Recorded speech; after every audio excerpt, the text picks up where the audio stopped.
Kita semua tahu ada 6 selat utama di dunia ini, atau disebut Major Strait. Dari 6 selat utama dunia tersebut, 4 ternyata berada di Indonesia. Mengapa dikatakan Major Strait atau selat utama? Benar, selat itu adalah laut di antara dua pulau. Ada ratusan sebenarnya di dunia ini. Tapi mengapa dikatakan ada selat utama? Karena selat itu dilalui oleh kapal perniagaan. Jalur niaga tersebut memberikan julukan sebagai Major Strait. Dari 6 selat tersebut, nomor 1 ada di wilayah Indonesia, yaitu Selat Malaka. Sekali lagi, dari 6 selat penting dunia tersebut, 4 berada di Indonesia, di mana kita ketahui terusan Panama, terusan Suez itu adalah selat yang di luar Indonesia. Tetapi tahukah kita bahwa Selat Malaka adalah selat yang dilewati lebih dari 100.000 vessel atau kapal niaga besar setiap tahunnya. Dan selat ini merupakan selat terbanyak dilintasi kapal, sehingga dikatakan sebagai selat nomor 1 di dunia. Kita perhatikan negara di utara Indonesia, ada Jepang, Hong Kong, Taiwan, Korea Selatan,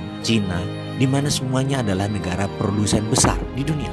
20% vessel mereka ke Amerika Utara, 80% kapal niaga mereka menuju arah Asia Timur, Asia Tenggara, Afrika, dan Eropa. Dan semuanya melalui selat di Indonesia. Bahkan ada 18 juta barel per hari kebutuhan BBM negara utara Indonesia tersebut, di mana 80%-nya disediakan oleh Selat Hormuz, juga melalui Selat Malaka. Australia kalau mengirim barang ke negara utara Indonesia tersebut pasti melewati Selat Lombok dan Selat Makassar. Lalu Indonesia dapat apa sih sebenarnya? Jujur, Indonesia tidak dapat apa-apa dari laut yang dipakai tersebut, dari selat yang dipakai tersebut, tidak dapat apa-apa. Oke, itu masa lalu. Kalau ke depan bagaimana? Bagaimana kalau kita kendalikan selat itu sebagai aset bangsa? Peraturan internasional tidak ada yang mengatur negara archipelago seperti wilayah Indonesia, seperti wilayah negara-negara Pasifik Selatan. Kita peraturan internasional itu selalu mengacu pada aturan kontinental atau daratan. Kita harus ubah wilayah laut selat Indonesia sebagai wilayah Indonesia,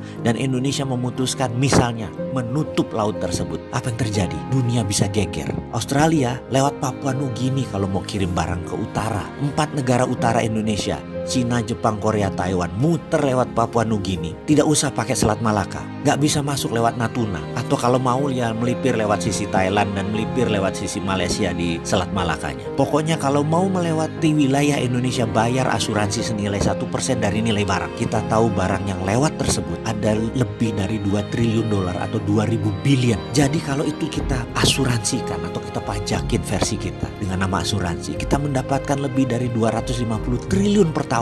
Dan ini untuk devisa negara. Akankah negara adik kuasa seperti Cina dan Amerika marah besar? Pasti. Beranikah kita melawan dan mempertahankan hak kita? Harus berani. Itu namanya revolusi.